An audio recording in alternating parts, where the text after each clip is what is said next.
Hey, what's up guys? Welcome back to the FloGrappling studio for another episode of A Fistful of Collars. So myself, Howell Teague, Reed Connell, Chase Smith. Over there in the background is Will Safford. But today we have the honor and the pleasure of a very special guest, none other than 2018 Black Belt IBJJF Featherweight World Champion himself, Shane Jamil Hill-Taylor. Jamil, pleasure to have you here, man. Thanks for having me down. Yeah, man, thanks for coming in. First time in Texas, first time in Austin, first time in the FloGrappling studio. How have things been so far? Great. I love it here in Austin. Texas is cool. The weather's better than in Maryland right now. It's nice and warm. That's very true. The Flow Sports Building is crazy. It's super huge. There's a lot of stuff going on. We've been hanging out a lot, like, the last day or so, and a lot of talking about jiu-jitsu. So I hope that this next hour and a half or so isn't going to be too tough. We can talk some more about jiu-jitsu. I can talk jiu-jitsu all day. It's kind of all we do here, so yeah, it's perfect. It's what we do. We talk about jiu-jitsu, right? So we've already had some fun, though. We got in here yesterday. We've already done some techniques. We've already done a little bit of training and done some other things. Got some shoes. Yep. Great trip so far. Had some good food already. Maybe we'll go get some barbecue after this. So. Oh yeah, now you're in Texas. Got to get the barbecue, right? Definitely. I've been hearing from one of my teammates, Matt Fox, who trains at Pinnacle. He's been telling me that the barbecue and the DMV is not up to par. So I got to see what the Texas barbecue is all about. Are you going to do a food review like your teammate Malachi? we may try to put a collaboration and some Texas reviews in. Well, we got a lot of stuff that we can talk about today because, man, it's been a big year for you, right? So obviously the main thing that people will know you for, as we said in the intro, is the fact that this year you conquered gold medal at the 2018 IBJJF World Championships. That's a pretty big deal, right? Yeah, it is, yeah. Did you ever think you'd get there when you started jiu-jitsu? I mean, was that always the goal? The second I knew it existed and I knew what it was always a goal. I always believed that I would get there. Everyone on the team believed that I would get there, and anyone that wants to get there will get there. So getting it isn't really like a shocker for me. It's what I wanted. It's what I've been trained to do. But to think that I got it and think back is still crazy to me. Like, did it sink in? Because it's like, no. Really? I don't want it to sink in. Really? I don't know. Even it's now, weird. like more than 6 months later? Yeah, like honestly, every now and again I would wake up and I think about it, and I just be like, I can't think about it. I gotta just keep going. It's too crazy for me to think about, like, everything leading up to it, like how hard I've been training, the years that I came up short, the last year I came up short, and like just the whole journey as a whole. It's crazy thinking like I got it, what I was trying to get, so now I got to get more. Well, something interesting that you mentioned to me yesterday was that you won worlds at every belt level, right? At blue, purple, brown, black. Yeah, correct? I have it at every belt level. I did the 2 years at adult blue. I didn't win. Well, that's the interesting thing, is that this the journey wasn't seamless, right? It wasn't smooth running all the way. There was some bumps along the way, right? Yeah, my first 2 years at juvenile. Well, back then it wasn't the way it is now with juvenile 1 and 2. It was just juvenile. And if you were under lightweight, I believe, you couldn't even do the open back then. So when I was a juvenile, I was 14 first year, I got second place. Second year, I got third place, and then I won in 2012. That was my third year juvenile. So then next after that, the 2 years at adult blue that I did, I lost, I think, second or third round, then I lost in the quarters. And the second year I won Pans. I was favored to win my division at Worlds. Ended up losing by like 2 points in the quarters, and that kind of devastated me, but it also motivated me a lot. So I ended up getting promoted to purple, and then I came back and won purple, then the next year brown. First year black, bronze, then this year I got gold. We did some filming earlier. You did some training with Chase, and we shot some techniques and stuff. And we spoke about mindset quite a lot, right? We talk about the mental side of the game, about how at that level, the differences aren't necessarily technical. They're more like small strategic differences, but a lot of it is mindset. And one thing that you mentioned to me, there's a particular quote that jumped out at me, was you said that you get the biggest boost after a loss. Is that right? Yeah, definitely. Like, if I lose a match, especially when it's different when there's a loss because, you think it was controversial and you thought you got robbed. But when you lose and you clearly lost, you lost the match. You blew it, So that, for me, like, gives me the biggest motivation to get back in the gym because everyone on the team I know is going to be working to help me. We're working to help everyone that lost, that messed up, that had to fix their mistakes. We're all working towards it, and we work more as one, We don't work over getting this person a gold medal or getting that person a medal. The whole team is going as a whole to all get gold medals. So when one of us loses, we all kind of take it and learn from the mistakes of that. So right after like a loss, like when I lost in the finals of Pans, between Pans and Worlds, I felt like I got the biggest boost in motivation, confidence, and just being like super mentally strong and ready to go at the Worlds at full steam. Let's break that one down, because that was a great match, you versus Johnny Grippo. Yep. You know, Johnny is having a great year as well. You guys in the finals of Pans. So what happened there, and I guess what did you change from Pans to Worlds? The match went pretty standard for how our matches. I think that was like the 5th time we fought each other. We fought each other a bunch lot. Of times, right? And I was up the entire match on advantages at first, and I was up on points the entire match until I want to say the last 45 seconds. I got a sweep, came up, didn't come up properly, went for an ankle lock I shouldn't have went for, and he ended up scrambling, going underneath, getting out toward my back. And I stayed on my knees, and that was where my mental and strategical error was. I stayed on my knees when I was supposed to stand up to avoid the points, and I forgot that I was supposed to stand up. So I stayed there, and I lose it too, and then I stand up, and he's on my back, and then now I'm fighting out of a choke. And then that loss there, when it was so close for me, and it came down to such a small error that ended up being like would determine the match, and that really like killed me. Like I was devastated after that. Like you don't really see it from me like on the mats at all. But that was a big title that you that probably you wanted, never right? like will see it like that. But of course I want to win. Of course, world championship is the goal. But at black belt I want to win everything. Right. I don't think it's like okay to lose New York and then it's okay if I win worlds. I want to win every single thing. Whatever I'm doing at the moment or next is always the most important thing. So if Pan Am's is right here and that's what I'm doing, that's the most important tournament. If it's New York coming up, New York is the most important tournament. So that's kind of how I think of it. So losing Pans was just the same as I would have felt if I lost Worlds. It was the biggest loss, the biggest thing going on for me right there, competition-wise. That was the most important thing. I blew it, I lost, got my back taken at the end. I was devastated, but when I went back to the gym, we went super hard. Like the very next day we got back to the gym, in the morning, in the class, I'm there ready to work on the mistakes. We're watching the matches, we're watching all of our matches where everyone had their mistakes, and we're fixing the stuff immediately so that it's in my head so I know what I need to do next time. And it kind of gives you that mental boost. Like when you lose and you feel more helpless sometimes, like you don't know what you did, you're more just distracted at you lost and you letting that beat you down versus fixing it. We do a good job at our team where we address the issues right away. We'll pull up the video, you know, we'll watch the video right there and be like, right there you messed up. We need to fix this positioning right here, and we do it. And that kind of gives me motivation, you know? Like I know I'm in the right team. I know everyone on the team is serious about everyone winning. They're going to focus on that. They're analyzing the match. They tell me what I did wrong. We're going to imitate it, fix the issue, and that really like helps you have more confidence in your teammates and stuff so that you know you're going to be ready the next time. And a similar situation came up not too long after, right? And yeah, I ended up literally, we worked on that position every day for like a pretty decent amount of time. We were still doing our regular drilling and our training, but for me, I'm working on this position at any chance I get, anytime it's free drilling. We're working on the issues that we had at the last tournament, which is the Pans, big tournament. So I end up, it was DC Open, I'm in the finals and I'm fighting Isaac Doderlin. Super tough competitor, and the match it ends up the same way I ended up losing against Gianni. We end up in the exact same scenario.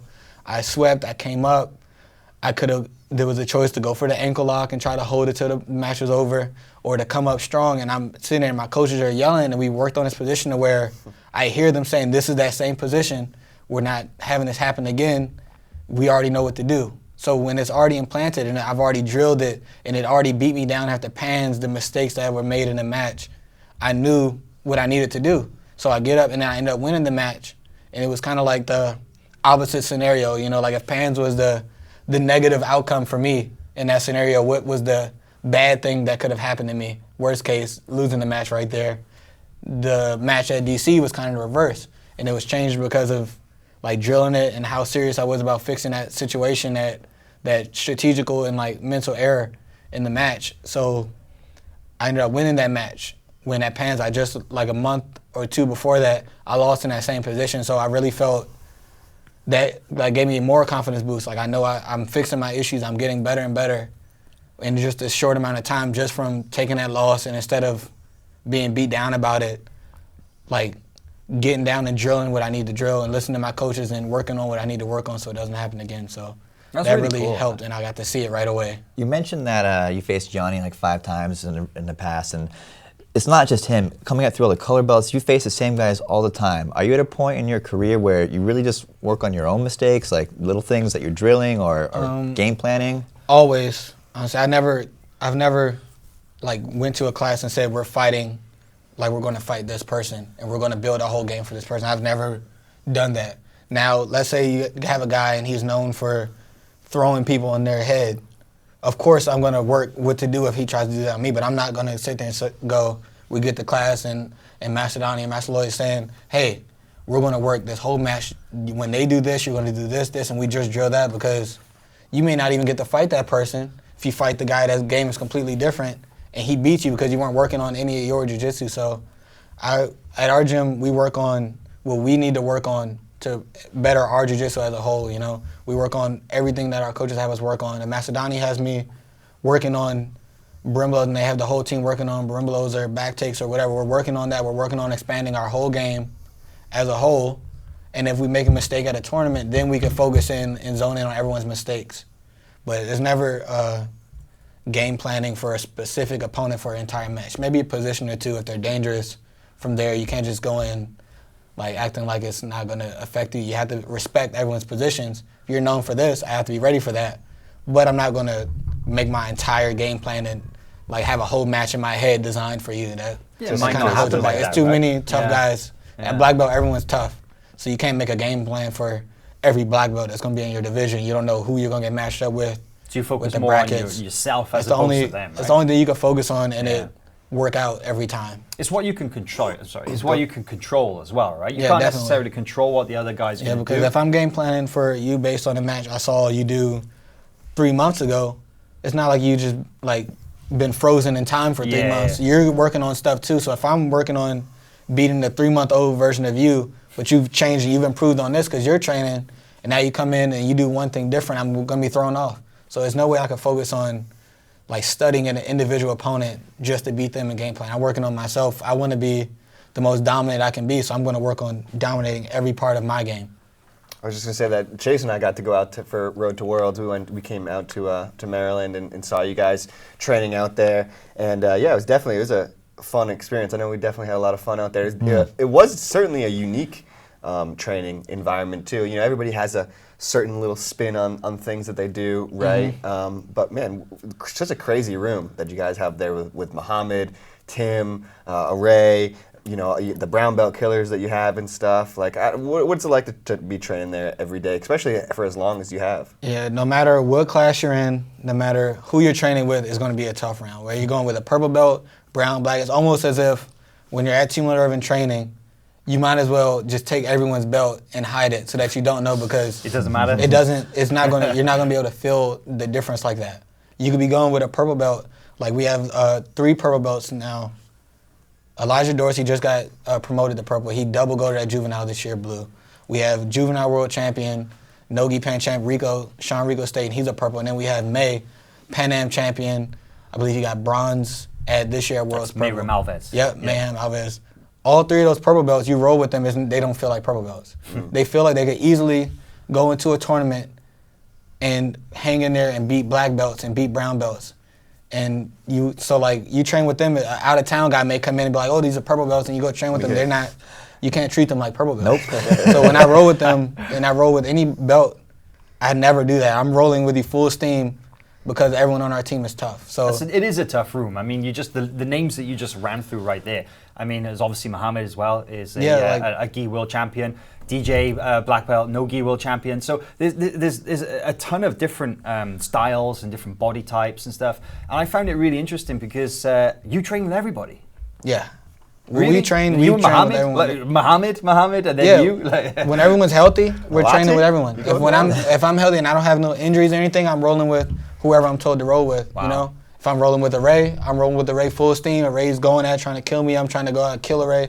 We're not holding anything back. If we're bigger, the person that's smaller is not holding any back, or they're not like grappling any type of way. We're all trying to go hard. So if I'm going with like one of the little kids and rolling around, or if I'm going with Muhammad, it's the same, and we do a good job not like hurting each other too, but we still go hard. What's a normal day look like? Are you training twice a day, 3 times a day? Does the training change? Are you drilling in the morning, rolling at night, or is it always in flex? That all depends on what I'm doing. When I'm in school, like right now, my school schedule, the only time I can train in the morning is Monday, Wednesday, Friday, because I get out of class off campus at 11. I can zip down as long as I don't have any other obligations at school I need to do. Like if I have to talk to an advisor or whatever, that may change it. But sure. A good day, I get out at 11. I can zip down. Class starts at 11:30, and then I can do morning class. And then because I'm in school, I can't stay super late because I still have to do my homework. So then I train. That's when we start picking up the kids for after school. Teach the kids night class. Do you go pick them up? I'm like a backup Backup driver. So like right now, if I was at the gym, I would be picking up because Sadiq Yusuf would be picking up. UFC fighter. So he's fighting in the UFC this weekend. So before I came down, I'm picking up the kids for his route. Wow. So I'm kind of like, if someone's out of town or they're doing something, I go to do their route. But we pick up the kids, we do the classes, teach the kids on a normal Monday, Wednesday. I may go home right after I'm done teaching, or I may drill for a little bit, get a little bit of drilling in, and then go home. But I have homework and stuff, so I have to get home at a decent time. Sounds like you got a busy schedule, man. Yeah, like you're doing a lot. You got constant. School, you're helping out, working in the gym, you're teaching kids classes, and you're training. That's a lot. Yeah, it's constant. So do you ever just bring your gold medal into class when you like don't have your homework or something? You just bring your gold medal into class. I would do that if I was. No. I honestly don't know where my medal is right now. It's at home. Seriously? Somewhere. Yeah, I don't. It's not hung up. I think it's on the dining room table, so I think it's still in the middle of the house. Somewhere under some homework and books. But it's there somewhere. But well, you know, this is really interesting because it kind of goes to show, right, that life doesn't end when you win the gold medal at the World Championships, and it doesn't immediately change for you, right? It's not like once you win that gold medal at Worlds that everything suddenly falls in your lap and things start going right and stuff, because after winning Worlds, you're back to school. You're back working at the gym. You're just back training and stuff, right? Yeah. And okay, I hope you don't mind me mentioning this, but you had some car trouble when you were coming. Going to the airport yesterday. You had some car trouble. Do you want to tell us about that? I missed the first flight.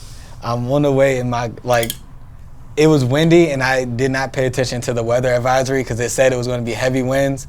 And I drive a 1995 Subaru Legacy, so it's not the newest or sturdiest car, but they call it the Green Hornet, or what? I think that's what they call it at. Wait, that car is the same age as you? Yeah, it's the same age. So wow, it doesn't do that great. Like, it gets me to and from. No. It probably doesn't help that I have like 15 gis in the trunk and a bunch of like boxes and stuff in the trunk. But so I'm driving, and the wind is pretty much like throwing my car around, that's and I'm scary. trying to get to the airport, and it feels like I don't have control over the wheel. Like it just like throws my car. I'm still here, but the car is flying this way, and there's other cars coming, and I'm just like, oh my goodness. So I ended up, I couldn't keep going. I had to stop and ended up having to Uber to the airport. Oh man. And I ended up missing the first flight. I got there, I'm running in.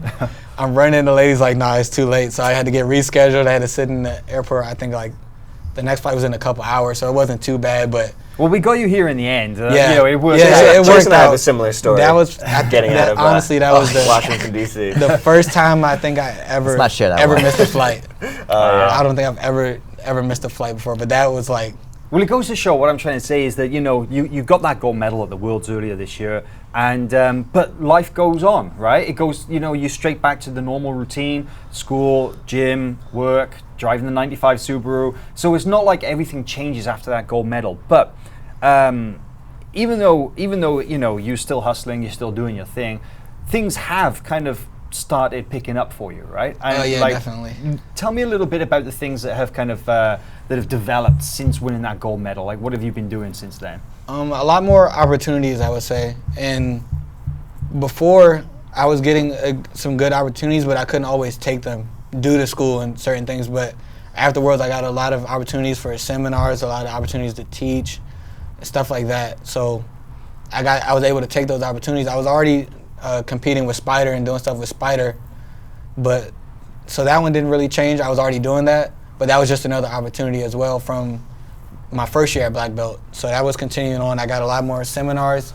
and things like that. A lot of stuff I couldn't even do because of the schedule. So that one was a little hard. Like I had to turn down certain seminars out of the country. I couldn't do certain things because I'm in school and I was working with the summer camp. But I did get a lot more opportunities and situations where people were asking for videos and people were asking when instructionals and kind of giving me stuff to look forward to doing when I get the chance to do so. Like I still want to be able to do it in like a video series and stuff, a move series like that.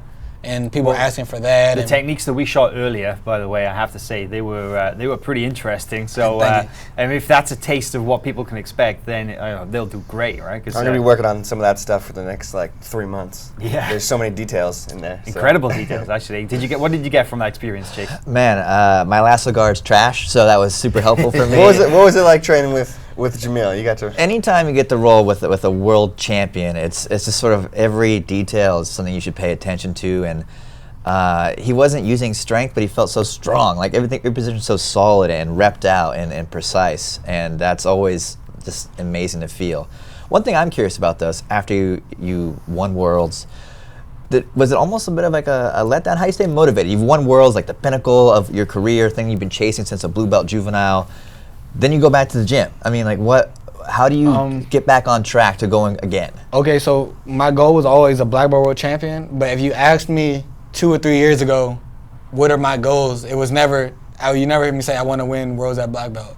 I would always say I want to be one of the best, if not the best featherweight or whatever weight I'm in, black belt ever. Really? You know, that was always what I would say. Like it was never, of course I want to win a black belt world championship. That was like the main goal, but it was never just one. I never wanted to win one and just disappear off the face of the earth, you know, and just be run off in the sunset with just the one. I always wanted more. I think Hoffa or Cabrini has the most of 5 or 6. I want 7. I want 8. You know what I mean? Sure. I want as many as every year I compete. I want to win the world championship. I also want to win ADCC championship. I want to win everything I'm doing so that I go down as the greatest featherweight of all time. So that's my goal, and I want to be able to help everyone on the team in any way I can reach those goals as well. So my goals are never just centered around myself. Like I want to help. We have all our black belts in the gym that want to win world titles. We have our brown belts, we have our purple belts, all the way to the kids that want to grow up and win world titles. I want to be able to help them. So I don't feel like my mission or goal is complete or accomplished until everyone reaches what they want to reach. So I'm just a part of the whole thing. Yeah, definitely. Sounds like you got a lot more ahead. But how old are you right now? 22. You're only 22, so it sounds like you got plenty of time. I mean, you know, those are some pretty big goals, right? Because when you look at the guys who you would class as the best featherweights of all time, like Hoffa Mendes, like Cabrini, I mean, the list of accomplishments that they got over the years, that means that, you know, you're going to be at it for a while, right? Yeah, definitely. Yeah. And I'm not sure. I wonder when. No, Hoffa was pretty young, probably. Early 20s, I think. Yeah. So, but ADCC, you just mentioned it right there. I was going to ask you about that later. So that's something on your radar. Definitely. Wow. I want to be able to do ADCC next year. I really want to compete for ADCC and try to win an ADCC title. The only thing that's been stopping me with that is just the school schedule. I have a limited budget, a limited schedule, time, and everything. So like, my main focus, Pans and Worlds, has really been the only big tournaments I've been doing ever. I haven't done Europeans, I haven't done Brazilian Nationals. The only time I've left the country is to compete for Spider in Korea. So school, limited budget, limited time has all been kind of keeping me from doing all the things I want to do. But I graduate soon. I really want to be able to compete for ADCC and try to win an ADCC title. I think that I can win an ADCC title. So that's on the radar, definitely. Nice. You gotta do Europeans, man. Europeans, you gotta go out there. It's so much fun. And Brazilian Nationals, man. I want to see you in all of them. It's not out the cards yet for next year, but it's close. Yeah. I still have school. I'll be in school. How do you split your training between gi and no gi? Because I feel like I see much more of you in the gi. I don't pick whether I'm doing gi or no gi. If Master Donnie, Master Lloyd says we're doing no gi on whatever day, whatever class I'm in, then that's what we're doing. But you do train no gi as well. Yeah, we do no gi. We've been doing a lot of no gi the past couple months now. We've been doing a lot of no gi in the morning classes. So if I make it to the morning class, then if they're doing no-gi, I have my no-gi stuff. But it still always ends up being more gi, because I do more of the classes with the gi. Almost all of the classes with Master Donnie are gi. So which do you enjoy more? What do you mean? Which Gi or you no-gi? enjoy more, yeah. Gi. Really? 100%. Why? There's certain things in no-gi I have a like a different liking to. Like I enjoy the wrestling and the scrambles of no-gi. Oh yeah? But the grips in gi really change it for me. Like certain grips, I just love being able to have like those control grips and being able to grab the hips and being able to, I feel like you could figure out more creative things in the gi. Some more stuff to grab. You could use a different grip here. There's so many grips that you can find and use in the gi. So I enjoy gi more. And you train at obviously Team Lloyd Irvin. You've got a pretty big squad of not just jiu-jitsu grapplers, but you've got quite a lot of MMA fighters as well. And you train with some of those. But MMA, is that at all something that you've ever thought about? I've thought about it. I don't plan on doing it. Right. I've thought about not doing it. I really enjoy watching MMA. I've gotten really into the UFC. Not even just the big fights. I watch. Anytime it's on TV, I can enjoy it. I know I know a lot of the fighters' names. I'm familiar with a lot of the fighters, from the title holders to the lower guys. So I pay a lot of attention to it. And you got some good guys out of that gym as we have well, a right? lot You got of James Vick, you got Sadiq Youssef, right? We have a Good lot guys. of good guys. We got there's some beast MMA guys. There's a lot of beasts coming out of Team Lloyd for MMA. So with their fighting locally, I always try to make it to the fights if I can and watch the fights. They're fighting on, like Sadiq's fighting on the UFC. His UFC debut is this Saturday. I think that's in Australia, and I'll be watching that. So I'm into the MMA. I'm more of a fan though, and I'll help any of the MMA guys that are when they're training jiu-jitsu. I'm rolling, doing a no-gi, doing whatever I can do to help when I'm asked to help. But I don't plan on fighting anytime soon. Not even anytime soon, like ever.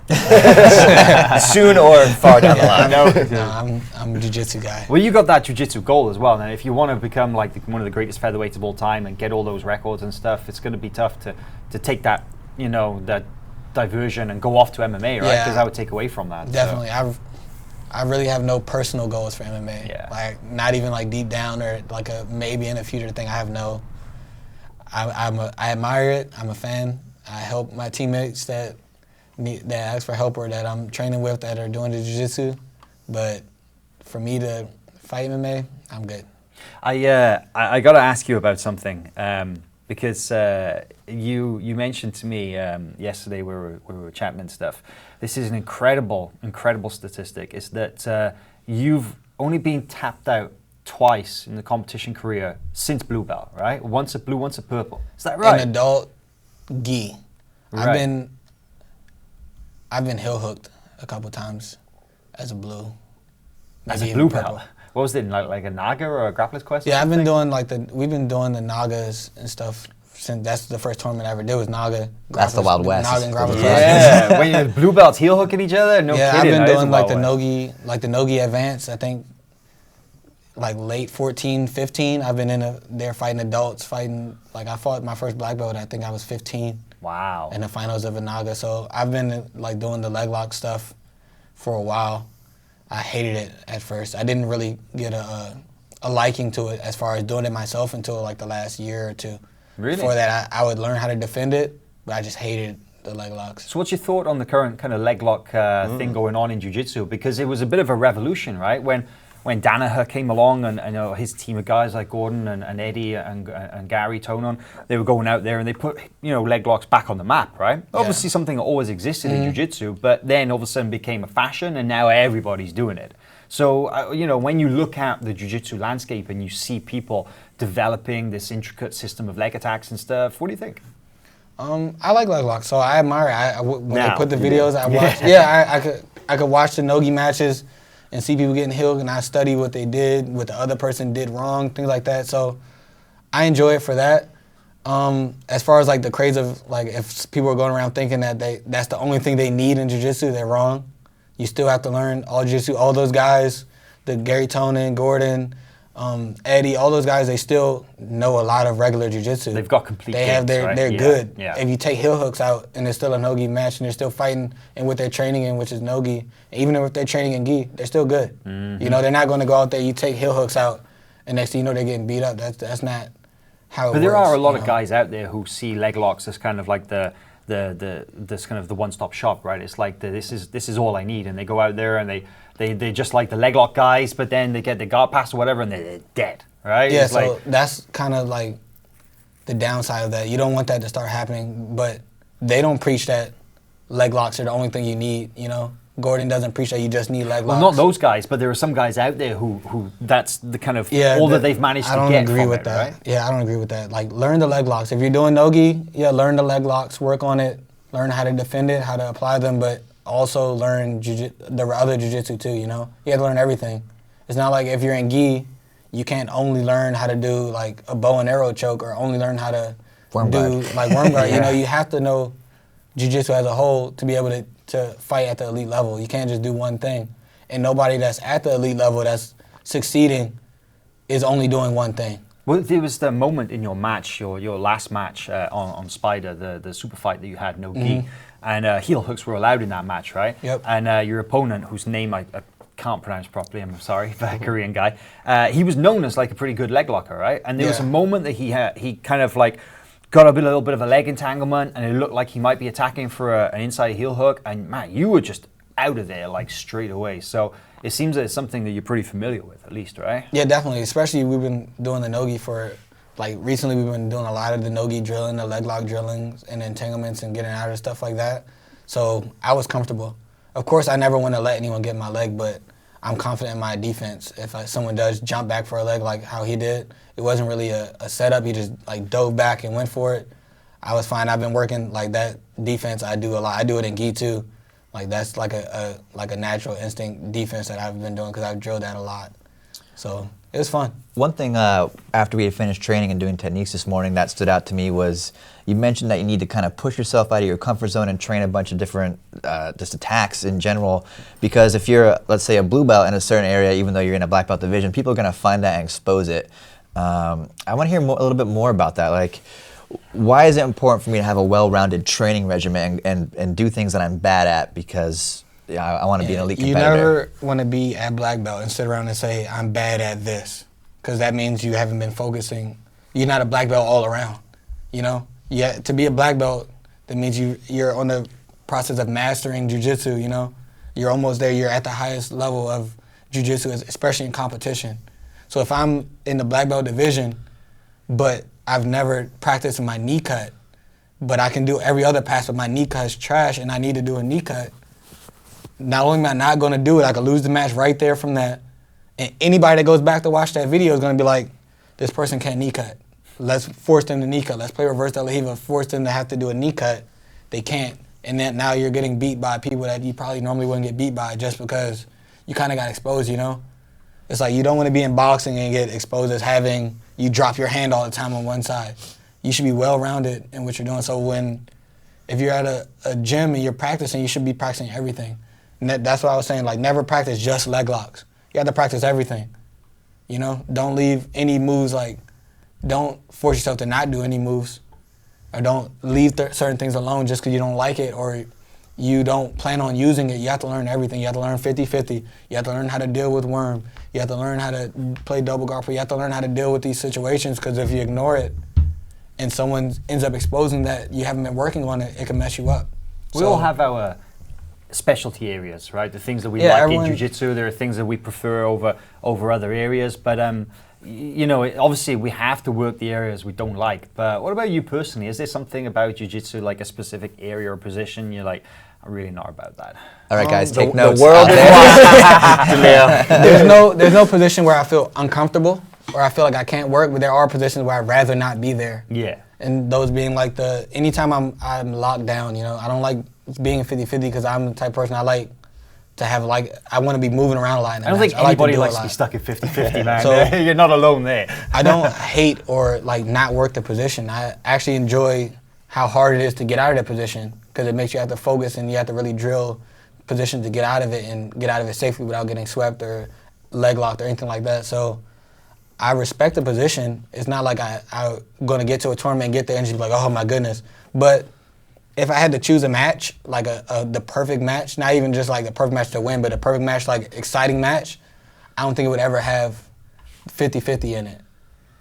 and certain like I think actually there are probably hundreds of thousands of fans who completely agree with you about that. Like, yeah, so like there's no position where I say I hate it, and I don't think no one should ever do it. But yeah.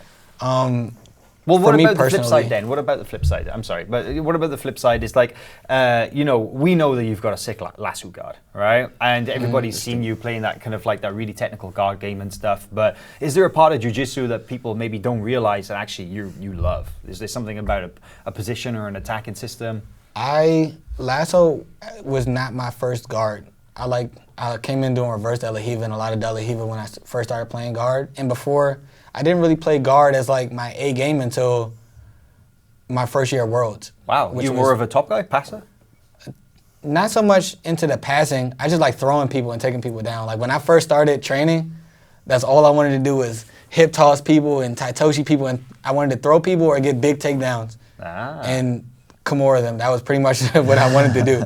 Nice. So like if you find any match with me, like as a kid, I'm going for fireman's carries, I'm going for big throws, drop seitenagi, stuff like that, and that's like what I enjoyed doing.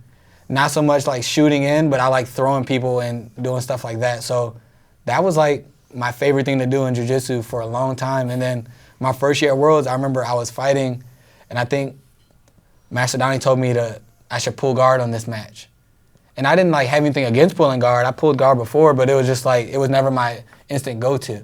So I go to pull guard, and I end up winning the match against the person that won Pan Ams that year at Juvenile. I end up beating them from playing closed guard and sweeping from guard and playing like De La Riva and stuff. So I was like, in that moment, like I was young and I was dumb. I was just like, I'm a guard guy now. I won this match in guard. I'm at Worlds. I'm a guard guy now. So the rest of Worlds, I played guard. Like I just, no matter what, like my coach would be on the side and he'd be like, all right, grip this guy down, do this. And I'm in my head, like I'm shaking my head, and in my head I'm like, he must not have seen my guard just now. I'm gonna be pulling guard. Did he see how good my guard was? I was like, he may be mad at me at first, but when it all works out and I win from guard, he'll be fine.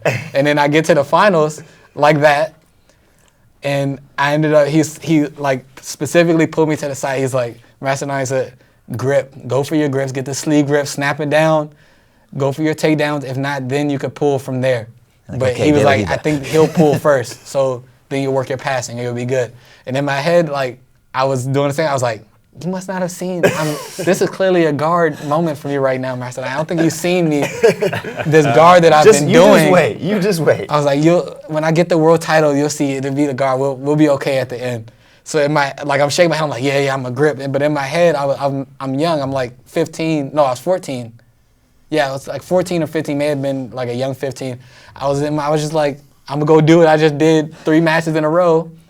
I hear my coach, but it's not processing to me why he's telling me. I didn't understand like the strategy of it. I'm just going out there. So I get my grips. I try to jump guard, and I like, you know, like the pulling mount, like you miss your guard jump, and they just fly over the top, and I'm armbarred like 10 seconds. The match is over. I'm just getting up, and I'm just like, and I look to the side, and I was young, so I was already, like that was when you could, like now you can't even do Worlds at that age anymore. So as young, I was going out there for experience. I wasn't really on the World's training program yet. You know, I wasn't really that like super hard into the training or understanding how big Worlds was. I was out there as like an experience kind of tournament. Of course, everyone felt like I could win if I do what I'm supposed to do and I'm sharp, but it was more of an experience tournament. So I get up, and it's not like my coach is like yelling at me. He's just like, we said grip, and I come to the side. He said grip, and I was like, I know. And I'm just like sitting there, my arms hurting, the other kids celebrating and screaming. I was like, oh. So a valuable lesson then, probably. Definitely. Got to listen to your coaches. At black belt, do you still have that importance of listening to your coaches, or is it a little bit less? Is it more like keeping time? And Definitely. No, I don't.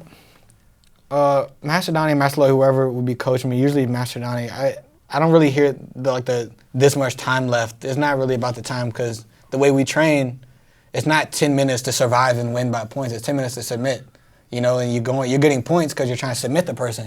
And you need to get to the dominant positions to submit. So it's more so keeping me sharp now. And if I'm really like in a situation where I need to be talked specifically, or maybe losing a little bit of focus, which happens, you know, you get in a big scramble, you get aggressive, you want to stand up and shoot and stand up and do stuff, the Master Donnie will keep me sharp. He'll tell me like, stay smart, get your grips. Remember what the score is, you're up. You need to be playing sharp. They're going to be trying to do this or watch the edge. certain things like that. Like play the middle. Like if I'm on the edge of the match and I'm going aggressive for a sweep, Master Lloyd be like, hey, don't sweep towards the outside. Wait till the ref brings you in the middle, or sweep towards the middle, stuff like that. So anybody who's been to a tournament and has will have seen the interaction between the team and the TLI athlete who's right in the match right there, right? And it's a really powerful thing because you always go down as a group to kind of like support the guys. Yeah, 100%. Like you say, the coaches are right there on the sideline. There's a lot of communication between you, and I can often see like yourself or the athletes. You'll often be looking up. You'll be acknowledging kind of the commands or the advice that you're getting. But what I'm interested to know, sorry, is that who's the kind of the guy that takes you to one side maybe between matches and gives you the kind of the sort of the pep talk or the guidance, or who's the guy in the gym who takes you to one side? Is there a specific person who has that role, or is it as far as like teammates or as one of the coaches? I get most of my technical and strategic stuff from Master Donnie at the tournaments. This Master is Donald Lloyd, yes, Donald. That's Master Donnie. Yeah, that's like the head of the kids program. That's what I came up under.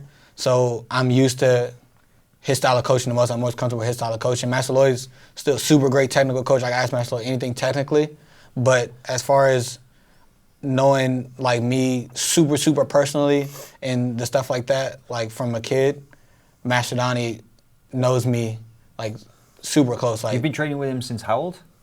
I started at the gym around like 8 or 9. You've been training with him since you were like 8 years. And that was the first instructor I knew. Like when we were young, we used to be scared of Master Lloyd because we're wearing the Team Lloyd Irvin geese, and we wouldn't see Master Lloyd as much because we were in the kids program, and he was working with adults, working stuff. We would see him walk by, and I'd be like, "That's Master Lloyd," and we'd be like, "Hey, go say hi," and they'd be like, But then once we actually get to talk to Master Lloyd said something, we understand Master Lloyd's cool as a mug, and like he's Master Lloyd, he's cool. It's kind of like the principal in school, right? It's like it's like that. His way, like. But then once you realize like the principal's not like a jerk, like Master Lloyd's not a jerk. He's not like just walking around just scaring people. He just intimidated us because he was tall, and we was like, oh, this is Lloyd Irvin summer camp, and that's Lloyd Irvin. He's like, oh, snap. So what about your relationship with Lloyd then? Because you mentioned about how close you are with Donnie and how you've been with him since you were a kid, and you have that kind of an intimacy, right? But what about the coaching role that Lloyd has then? You said that you go to him some technical questions. If I'm in Master Lloyd's class and he's like, Master Lloyd is like the greatest, like breaking down a technique to the smallest detail and fixing things that you may not even have known existed to fix in a move. You may have did your knee cut and your head is perfect, and he's fixing like this smallest inch here and explaining you why. And like as far as breaking down stuff like that, I feel like Master Lloyd's the best in jiu-jitsu. So if I'm in Master Lloyd's class and I'm working with Master Lloyd, I can get that from him, and I can go to him at any time and ask his opinion on anything that I want to know. But as far as who I see on the regular and whose class I'm in, it's usually Master Donnie because I've come up in that class and it fits my schedule perfectly, and that's just where I'm super comfortable with my schedule and everything. But on a perfect day, if I'm not in school or anything, morning class is Master Lloyd's class, the night class is the Master Donnie's class because it's like a hybrid kind of kids class kind of thing, because we came up as kids, but since we're so used to that schedule and we're in that schedule and that's where we're like most comfortable, all the kids that were kids that are adults now are still there. And then if I'm like grinding, getting ready for Worlds, I'll do the Master Lloyd's class after that. So for my school schedule, the only class that I do every time, no matter what, based on my school schedule, is Master Donnie's night class, because it's the perfect time for me to do that class, get home, have enough time to study, everything like that. And that's just like historically the class I came up most comfortable in. But a lot of your teammates tell me that they go to you for technical instruction. Yeah. They have a nickname for you too, right? What do they call you? Muhammad started the nickname Brucio, which is, I think it translates to wizard or witch or something. Wizard or witch, huh? Yeah, so that's what Muhammad started. Some technical magic going on. Black magic. Yeah, black magic. Yeah. How come they call you that then?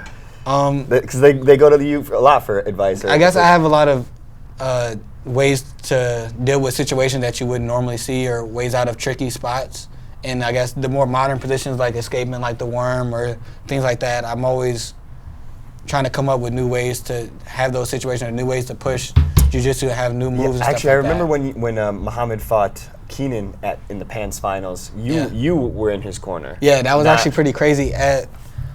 Master Lloyd asked me to coach Muhammad versus Keenan because Keenan Wow. was with the lapels, and they know I'm super familiar with the lapels and the escapes and stuff like that. So That is interesting. I was coaching Muhammad there. That was my first time coaching like with the vest on, and Uh-huh. then at Worlds, I was coaching Tim against Keenan, and then I was coaching Muhammad in the semifinal against Marajali, because they have like the tricky guards and things like that. And I also think by that time, Master Lloyd and Master Knight's voices were gone. Yeah. That's kind of like That happens quick Yeah, sometimes. that's kind of thing where like Yeah. we go to every match, because if Master Lloyd's screaming and Master Lloyd's voice goes out, he's still yelling the stuff. The athlete can't hear, but we can all hear, so we're all yelling the same thing. So it seems like when we go, we're all like coaching as a unit, but it's all coming from Master Knight, Master Lloyd, whoever's coaching. It's all the same thing. We're just yelling it and amplifying it. Man, and funny motivating. story. I remember. I think it was not this year. It was possibly the year before at Pans, Yeah, right? yeah. 2017 Pans. That Andre Galvao had a similar problem. He lost his voice Like right off the Yeah. bat. Yeah, for the- pretty. And in the early on. finals, and he had Law's voice a can't hear guy it. with him, and it was like a human megaphone, because Andre's voice was like a whisper. Yeah. and he would kind of go, "Time to grab the right leg. Grab the right leg." You know? Yeah, that's how it is. When it's intense and your coach is going as hard as like Master Lloyd or like Andre Galvao coaches the guys, they're gonna lose their voice. Master Knight, Yeah. there's no tournament at the end of it where anyone on the team has their voice at the end of it. But Even us after just the first being few in the arena days, talking to people is like rough. Yeah, not even screaming, after the just first few trying to talk days, over we may people. not even get into the black belt qualifier day or the brown belt days. Master Lloyd and Master Knight's voice may be gone. Wow. My voice may be gone because we're just sitting there, blue belts, juvenile, we're screaming every time. So the whole team always comes down. We're always supporting. We never sit in the stands and watch and yell from the stands. We're always bunched in. Yeah. Security be telling us to move over. We always get up there. We make sure we have the maximum energy. And if one of our coaches' voice goes out, we're right there to hear what they're yelling, and we're amplifying it up. So that's kind of how we are at every tournament. That's cool. A little bit about the technical stuff there. So, you mentioned about how the teammates kind of go to you to help sort of, troubleshoot like some of those more tricky positions. But where did you go? Like, who did you go to? How did you come up with the answers to those questions? I went to Macedoni, Right. and whatever Macedoni said, usually we're Team Lloyd Irvin Jiu-Jitsu. Our Jiu-Jitsu is we all know the same Jiu-Jitsu, you know? So what Macedoni's telling me is what Master Lloyd would tell me. If I want to ask Master Lloyd just to hear if it may be a slight he may have a variation or something a little different, so I have more than one option, I ask Master Lloyd or I ask the team. But we do a lot of stuff where we can ask each other, and we're always trying to come up with new stuff. And Macedoni and the kids, when I was coming up as a kids program, he really did a good job of giving us the opportunity to be creative. So like we're in class, we're all learning this right here. But if I have a question of something I just thought of, I can ask, and he'll be like, "Oh yeah, that's something you could do there too." And then if it's good enough, we'll show the class like, "Oh, Jamil just thought of this," or Malachi or whoever just thought of this variation that works as well from what we're working on. So from that, a lot of new like techniques come out and a lot of original techniques come out, and because of that, now we have like they'll come to me and ask for certain things because I've been like coming up with these weird positions and different ways of doing stuff that work just as good as the original way or things like that, kind of modifying stuff. Yeah, that technical development's interesting because, if you only ever do what you're told, then it doesn't give you much room for creativity, for experimentation. But it's always following the guidelines. Like there's certain rules in jiu-jitsu that they're rules, don't turn your back. Yeah, but when you learn the rules, then you can figure out how to break them. It's not really breaking them, it's just like figuring out like, don't turn your back, but in this certain situation, if your back gets turned, then you do this. Yeah. If it's like you get your grips, you need to have something here, but if you have the lapel and you wrap it this way, it could kind of compensate for certain things. Do you have like a training partner or anybody in the gym who particularly, you kind of bounce ideas off, somebody you work with? The purple belt Sean Rico Staten, he's kind of the same way I was, where he's constantly just coming up with different ways, and we both like to play lasso, but he's coming up with these different ways to do drags and different ways to do things from there, and we'll be texting each other like I made her wake up at 3 in the morning with that idea, and I'll just text him like 50-50 lapel this way instead of that way, roll this way instead of that, and he'd be like, huh? And I just remind me tomorrow and bring it up, and I'd be like, yeah, this is what I was talking about. I would have forgot if I didn't text him. We'll do stuff like that, and like we're all coming up with different stuff. Angelo's coming up with these crazy ways he's been coming up with these crazy ways of beating certain guards and stuff. Malachi's been coming up with this crazy stuff from guard. Like everyone's constantly innovating and trying to innovate their game in any way possible, and a lot of like stuff we haven't seen before comes out of it. We bounce it off each other. We'll go and we'll try to stop it, try to see what's wrong with it, see like, oh, if you do this, I can still do what you were trying to stop me from doing, so we got to modify it. What if you do that? And we kind of have some training sessions where we just ask these questions and we like show these moves to each other and break down, and we see what Master Donnie thinks, we see what Master Lloyd thinks, what Muhammad thinks. We just see what everyone thinks about it and try it out, and if it's something good, we'll all work on it, from like different chokes, submissions, sweeps, just anything. Anyone that has a new way of doing something that's not the norm is full open to ask around. But usually I harass Rico with new stuff, or I'll harass Malachi or Ray, and then we'll discuss it amongst each other, because we don't want to go to Master Donnie or Master Lloyd with anything that's like it's not right yet. You know, it's kind of like before you get the paper, like if you write a paper, you gotta make sure it's right before you turn it in. So we kind of help each other out. We go in like the background, we kind of work it out, see what's tight, and if it's good enough, or if Master Donnie's, he usually sees us doing it anyway, and he'll come in, adjust, and work. So it's kind of like that. So like some techniques never make it to Master Donnie because it was just, we tried it, I thought of it, and then we're like, nah, that's not it. That's terrible. I don't know what I was thinking here. About that. That's not going to work. So certain things like that, we all just, anytime we have something, we bounce it off. They may come to me and ask what I think. If it's something that I normally do, they may come ask me if like it's from lasso or something. If it's from close guard or something, I may go ask Malachi. If it's like something like from passing, I probably go ask Angelo. If it's something drag related, probably ask Rico. Like everyone has their things that I know that they think about and work on as like their number one things. So if I have something that's from that position, I'll ask them. Then if they like it and they modify it, then we go show Master Donnie, see what he thinks, show Master Lloyd, see what they think about it. That's kind of how the new move thing goes. It's a fun time in jiu-jitsu, man. There's so much innovation. Yeah. It seems like it's crazy. It's fun, and then you end up with like this whole like group of moves that only you, like the guys that have been doing it with, you know, someone else from another team may have done it, but you're at a tournament and you pull this move out, and it kind of gives you this edge because you've been working on this position that's kind of unorthodox, or maybe not the normal reaction from there. You can get into some good situations from that. So just never ends as well, right? That's the thing. There's always something new coming around. Definitely. What are you working on right now? Everything. To be honest, I'm actually kind of working on what we consider boring stuff. Boring stuff. Pressure passing and that's not boring. I love pressure passing. Closing a lot of space in, you know. Like it doesn't look too cool. I see a lot more lightweight guys pressure passing nowadays as well, you know.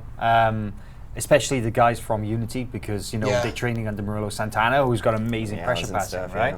But it's interesting because a lot of those guys, they're like featherweight and down, lightweight or down. You know, you got like guys like Jonas Taliesin, you know, Italo, and then of course the Meow Brothers, and they're all pressure passing. Yeah, and it's throwing people off because they're like, oh, these are guard guys, and like nobody's just a guard guy. They're the good team. They're working what they're doing, so they see Paulo pressure passing. They're like, oh snap, Paulo just started. It's like if you're working on it, you got to constantly be looking to add to your game, so you don't fall behind. So you don't, like, you never want to be the same person you were the week before, the day before. You know, you always want to be getting, like at our gym, Master always says you want to get at least 1% better, or else you're getting worse. If you're staying still, you're getting worse because everyone else is moving forward. So you got to be constantly evolving. If that's adding in the pressure pass, and if that's adding in something you don't normally do, you could work to add it in. So I've lately been working on the pressure pass and still I've been getting some new crazy submissions from guard. I've been working some new leg positions. That's been pretty fun. And then adding in the no-gi stuff in too is always refreshing. So I've been enjoying that. You're on a team with a bunch of elite guys that you can bounce ideas off of, but anyone else that you're watching that's not on your team, either old school guys or maybe, you know, rivals, who stands out to you? I normally I've probably watched every Jacare match ever and Teddy match ever and Marcelo match like ever.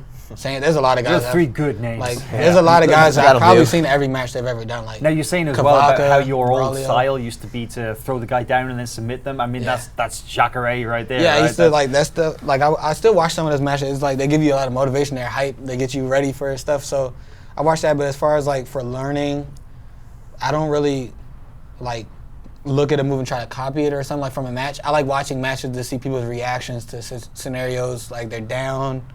Like I want to see what Bruno Malvasi is going to do when he's down an advantage with 30 seconds left. I want to see how Cabrini is going to stay on top and he's up by 2 and he has to stay on top. You know, I want to see like what Hoffa's going to do when the person more situational. Yeah, I like seeing stuff like that, like how people react. That's why I like those matches that end up like down to the last second and they're not decided until the bell rings and it's over. I like watching those kind of matches.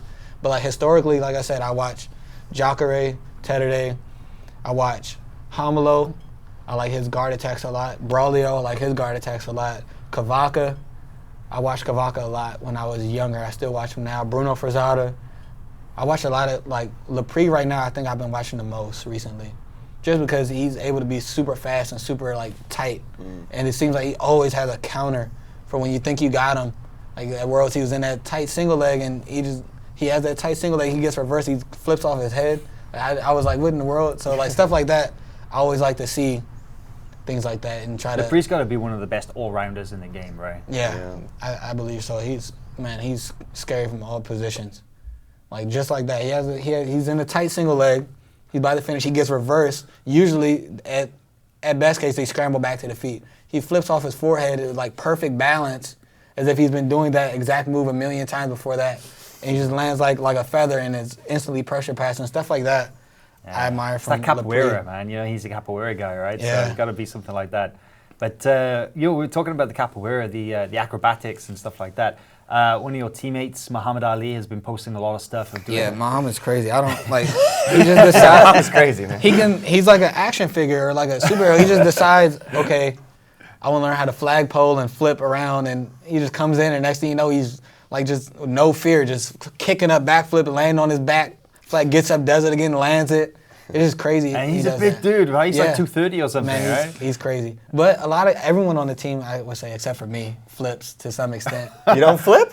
Where are your flips, man? They're gone. I can maybe pull out a nice front flip every now and again if I warm up and it's a good day and I feel good about it. But like Angelo, he's crazy. He does like the turns. More of a somersault guy then. Yeah, I can do that. I can roll all day. But Angelo, he does some crazy flips. Malachi can flip. Rico can flip. Muhammad's flipping now. Derek can flip. They do all the crazy kicks. Can Lloyd and flip? Yeah. No. Oh, shit. For real? Master Lloyd? I'm sure he can if he wanted to. All right, next Hey, time. Jamil, one of the Little Lloyd James. Yeah. Let's kick it to young Will in the back. Pull out, I know, we got to he may remember be able to that. pull out, if he does a good warm up, I think he may be able to pull out a front flip or two. Wow. I know his son, Little Lloyd, could flip a lot. He could front flip, back flip. He was good. A lot of the kids are starting to pick it up. They can flip now. When everyone starts to flipping up and down the mat, I just sit on the side and watch. We got to get some video of this. We got to get some video of the TLI guys busting out. When I get back, I'll record it. Everyone can like flip. We used to do this thing at the end of our summer camp finale. Like after the kids did their demonstration for the parents and everything, we have all the open space and all the parents are just sitting there. So all the kids and everyone that can flip goes to the mat and just starts like flipping. Everyone's cheering for them, and it gets pretty crazy. They start doing some like crazy flips, but not me. I'm on the side. Well, we like we said, we do have another member of the team over in the corner there. Yeah, Let's throw it over to Will. Still Will, here. The man of Still the here. people. So Will, I believe that you got some reader questions. What are the people saying? Viewer I questions. do. as well. Actually, and thank you guys for submitting your questions. But speaking about doing flips and kind of things off the mat, one of the number one questions we had was, what is your strength and conditioning program like, or is there anything that you do to cross train for jiu-jitsu? Not really. I do some strength and conditioning, stuff like that on like once a week, Saturdays. That's it. That's it. No, you mentioned no it was weightlifting. body weight, right? They're torturous enough to last for the whole week, to be honest. They're pretty like intense workouts, and that's pretty much the only thing. I may do like some workouts, but they're more like drill kind of things, so they're not like making you super sober. They're like drill exercises, like maybe like you jump guard, do some sit-ups, stuff like that. So let me get this straight. You're not out there like doing deadlifts or running sprints or whatever it might be. No. Nothing. If we're injured and we need to keep our cardio up, we'll go get on the treadmill. If we need to lose weight, I'll go get on the bike or something like that. But on a regular basis, I'm not like lifting. I don't lift any weights at all. So all of your like strength training and stuff like that comes from just jiu-jitsu. Wow. Jiu-jitsu drills, and then the Saturday I've done like a lot of like exercises that's good for jiu-jitsu and things like that. But it's usually only on Saturday. When I was younger, I used to do more throughout the week when I had more time I had more time on my schedule. But no, if I get given, sometimes we get given I may need to, I say I'm feeling a little bit weak here, and I'll get a specific exercise routine to do on my own, but. So obviously you're a technician, but do you think that there is a place for strength and conditioning or having, increase strength? I think so. I think everyone should definitely like work out and work to get strong, but I don't think it makes or breaks anyone in jiu-jitsu, because jiu-jitsu is a full body workout.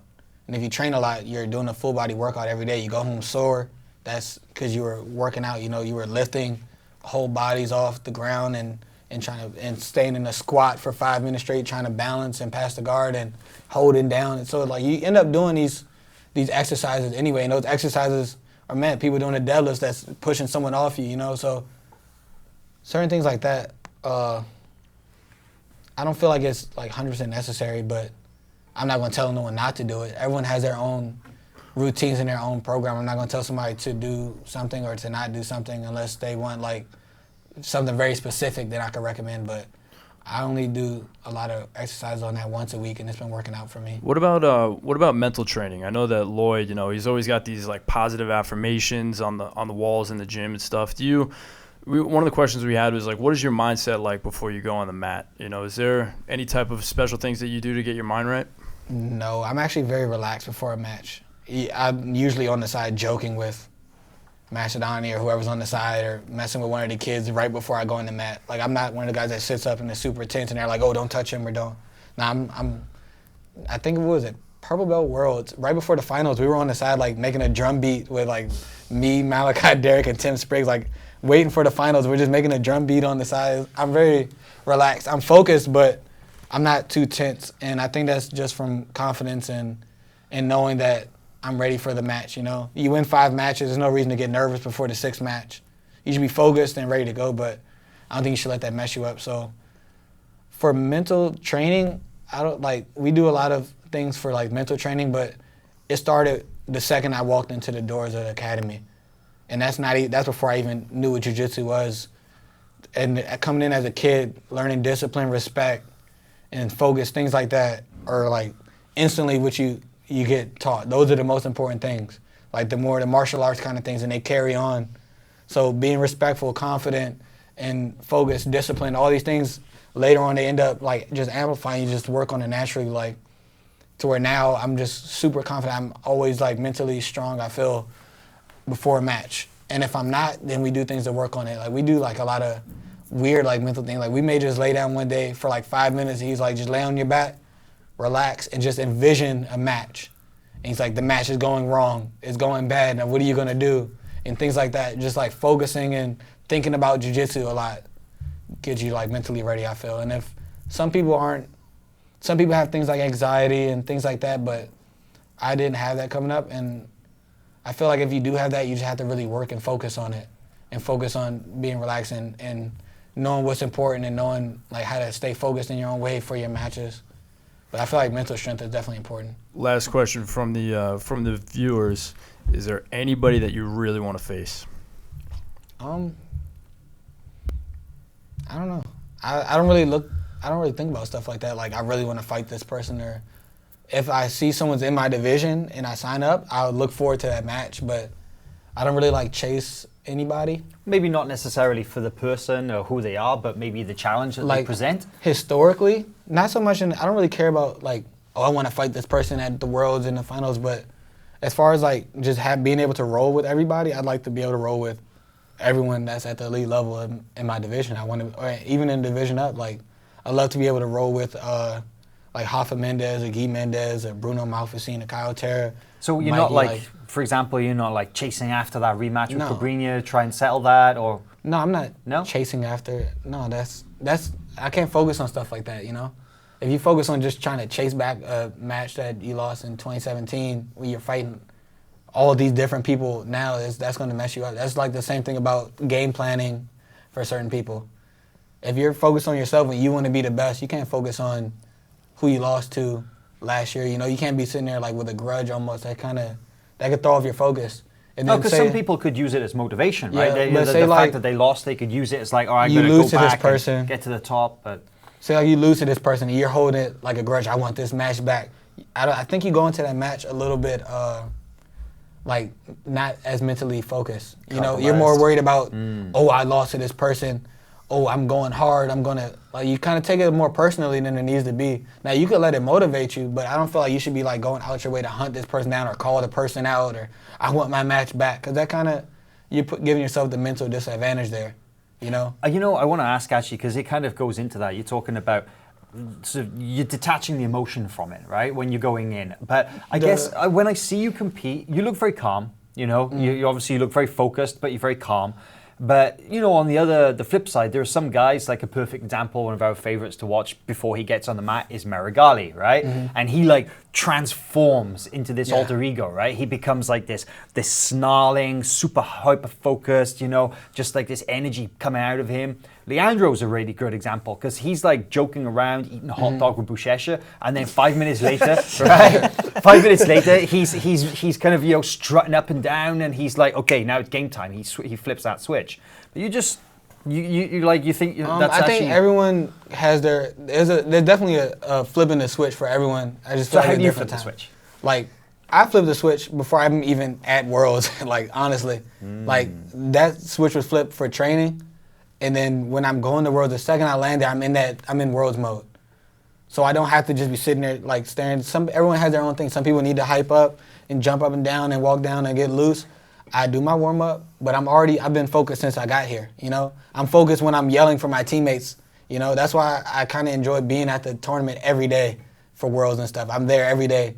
Like, if we have a teammate fighting at 9 every day, I'm there 9 every day, yelling for them, coaching. If win, lose, or draw, I'm there watching them, learning from that. And I kind of just absorb the team's energy in a way. Like, everyone that's fought before me, I've absorbed like the energy from that match. I was yelling on the side, and they may have made a mistake and lost in the match, and just the emotions, everything. I'm absorbing all of it.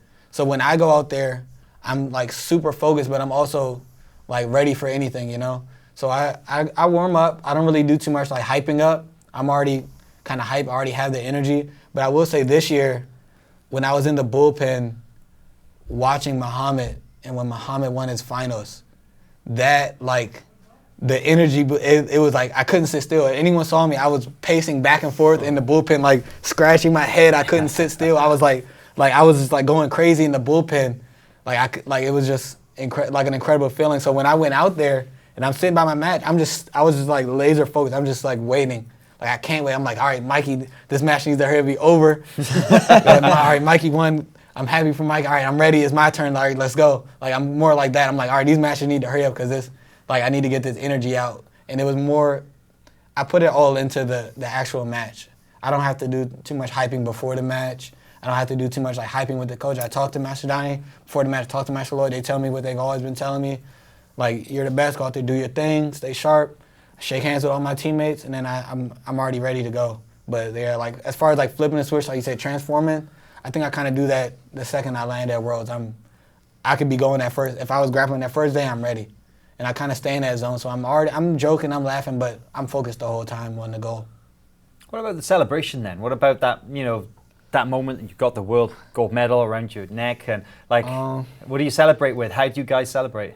We went to eat Brazilian Fogo. barbecue. We ended up going to a different Brazilian barbecue place. It was good though. But that's what you like? Yeah, we went to like the Brazilian barbecue? The Brazilian steakhouse is the way to go, always. I was telling they used to chant Fogo in the I had when he won the brown belt world. Yeah, you don't go to Fogo unless some gold medals were got. Only winners get to go to Fogo. We can't go to Fogo if we don't have the performance that we expect to get from ourselves. So everybody in the stands was like, yes, we're getting the real motivation. Then when me and Muhammad got a black belt, that's just even better. That's like, we stayed an extra day. We had Brazilian steakhouse, and the second we landed back in DC, we went to Fogo. Man, that's Fogo for the whole week. That's a good week. You guys deserved it. Hell yeah. I'm not that big of a on the mat celebration guy. I don't know. I just never been.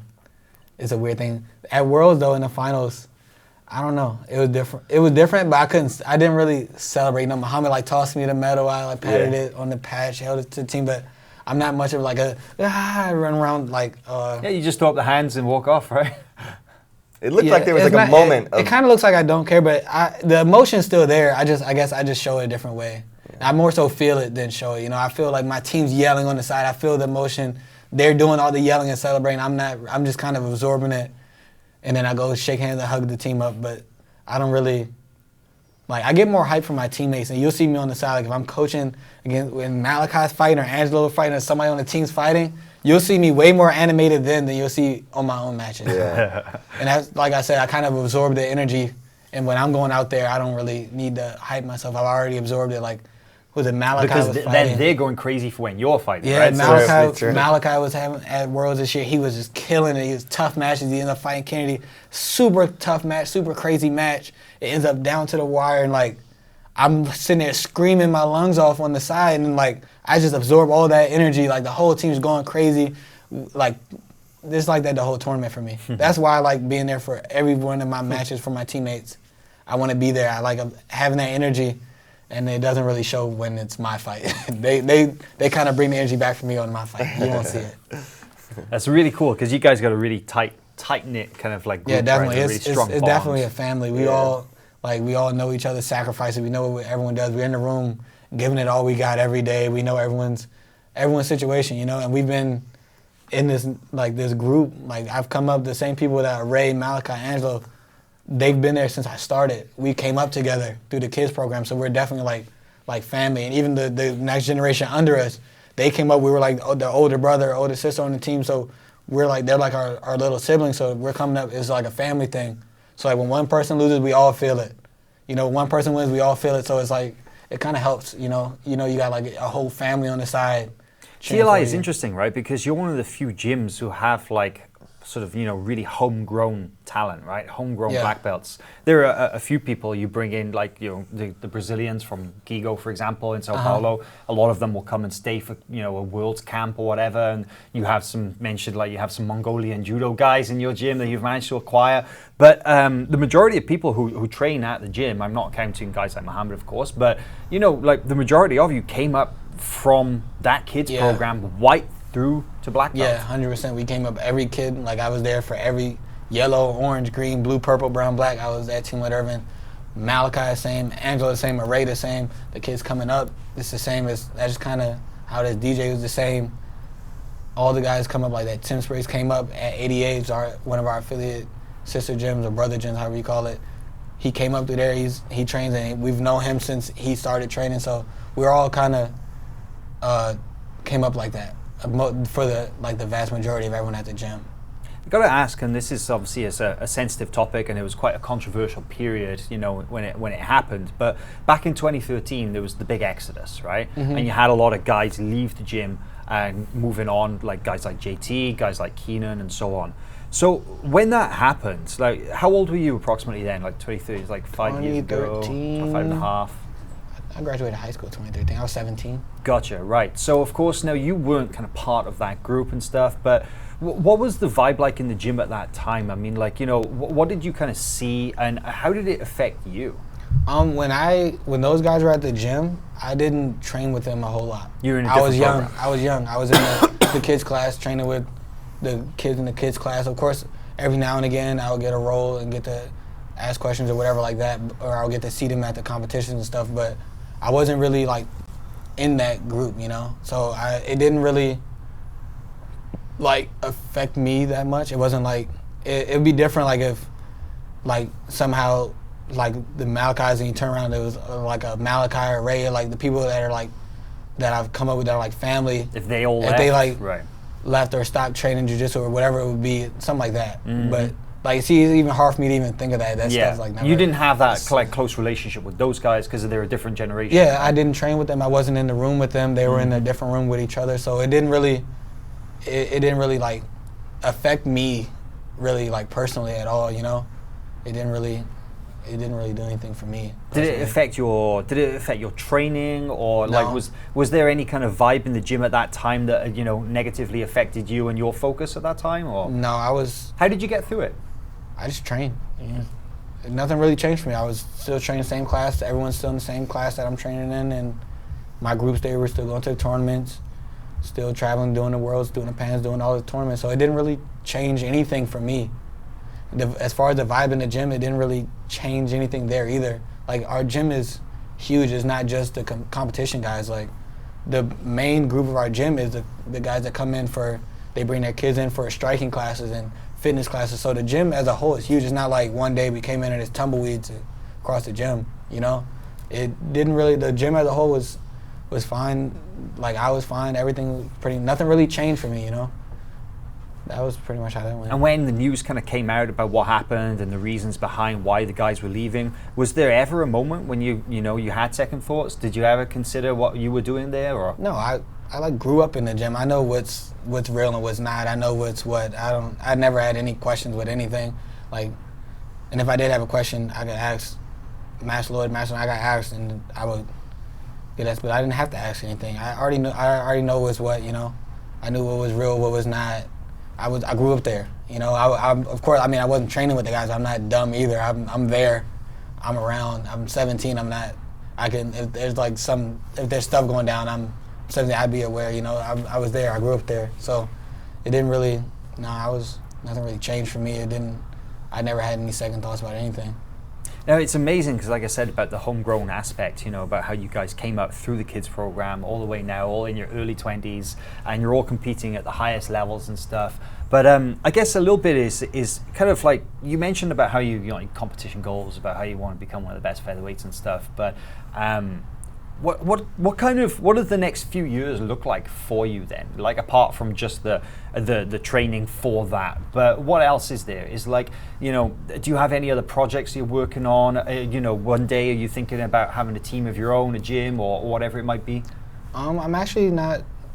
I haven't even considered like opening a school or anything like that yet. Is that just too far out right now?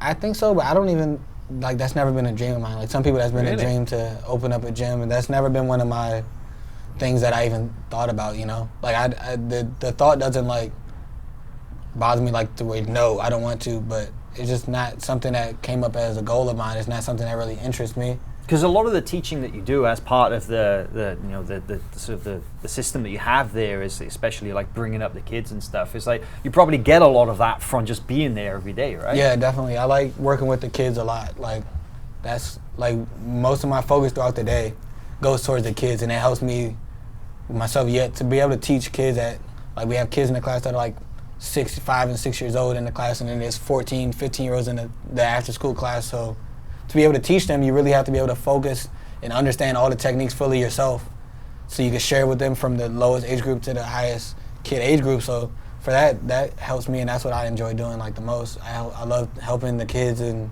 hanging with the kids, working with the kids, and hanging with the team. That's like what I like to do the most.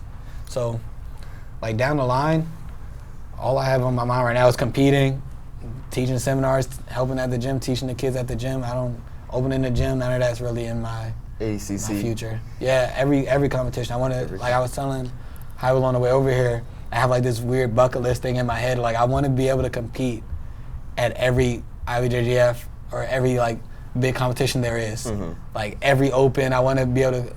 And that's pretty crazy now because there's a lot of. When I first started this, you can be busy. When I first started this, there was maybe like 20 opens in the U.S. or whatever, and there wasn't too much elsewhere. You can go to Rome or whatever, but now there's a lot. So but at least like every continent or something like that. You know, I want to be able to teach jiu-jitsu everywhere, at least once, and train and fight and compete at least every continent or like. Every major part where there is jiu-jitsu, you know, I want to be able to say I did that. So it's growing that's like a down the line kind of goal, but all over the world. So we're gonna have to go to a lot of places here eventually. Yeah, well, also we got a big match coming up this weekend. Fight to Win 95. One of your teammates was on Fight to Win 94. Yeah. Last couple weeks and weekends ago. But this is a really big one down in San Diego. Fight to Win 95. It's got Lovato Jr., Josh Henger. Both world champions as well, but I want to get your thoughts on that. See what you thought about that match. That should be a crazy match, to be honest. That's like one of those matches where you would never think to put it together in your head, but the second someone puts it together, you have like no idea how that's going to go. You just know it's going to be you know it's going to be a war out there. Because Henger's a two-time no-gi world champion. Yeah. You know, Lovato, obviously we know about his accomplishments, right? He's done so much. Gi, no-gi, ADCC veteran, MMA now as well, fighting for the Bellator title in January. So how do you match those guys up? Like, how do you see it? I don't know. I think Lovato is a little bit bigger. So if there's anything that would kind of give it advantage, it would be that. Because other than that, man, both guys are super strong, super like tough guys. I couldn't pick one. They fought in the gi before, and I think Lovato won that one pretty handily. But like Josh was saying, nogi's more of his wheelhouse, right? Yeah, So- he does Absolutely. some crazy nogi stuff. Those hanger platas. Those. Yeah. I I don't know nothing about I those. attempt. Couldn't tell you anything about him. I go for some of the go-go plata type Yeah, positions that- myself. I enjoy those. So like seeing him do that and like big like nogi world, seeing him do those, I was like, man, he's crazy. But These guys got first-hand experience of that particular move. I don't think he's got me with one, but I got the hanger that, team. Josh? Oh, you got the hanger I got team? the hanger team like 17 yeah, times. he's dangerous, especially in those nogi situations. So I don't know. He likes fighting against the big guys as well. If I had to like match up the stats, yeah, like if I had to line up the stats and everything would be dead, even except Lovato's bigger, but he's older, isn't he? A little bit. So he well, has actually, no, I think slightly, Josh maybe. might be older. Josh is I don't know. 36, I want to say, Yeah. but if anything, I think I do not the know. guard game is the question mark because Lovato's got an amazing guard and Josh wants to be on Long top. legs. So Yeah. I don't know if I want to be in Lovato's guard though. So I I definitely don't want to know. watch to see how that plays out because I think there'd be a lot to learn from that match. However it ends up, I really couldn't predict how. I have no idea how You're a to fight to win veteran, right? Yeah, I've done 2. How'd you enjoy the experience up on there on the stage? It's fun. Yeah? A lot of energy. Both times I did it were in Maryland, so the whole Team Lloyd Irvin crew was Nice. out there, so it was a lot more energy. I haven't done a fight to win out of the state yet. Where you're in hostile territory, maybe somewhere else. Yeah, it may be different energy somewhere else. I Well, don't Tim know. was brave, right? Because he went to Yeah, he was San San Jose. Francisco. That's He was- Yuri's backyard, so... But that seems kind of fun too at the same time, you know. You It want a has little like bit of it that. has a different little feel Little to it. Like, spice. oh, I'm going Yeah. into your. But yeah, fight to win's pretty fun. Nice. And amazingly, you're going home tomorrow, and then Saturday you're flying to Korea. Yes, I have like a super busy week ahead of me. I land, What are you doing in Korea?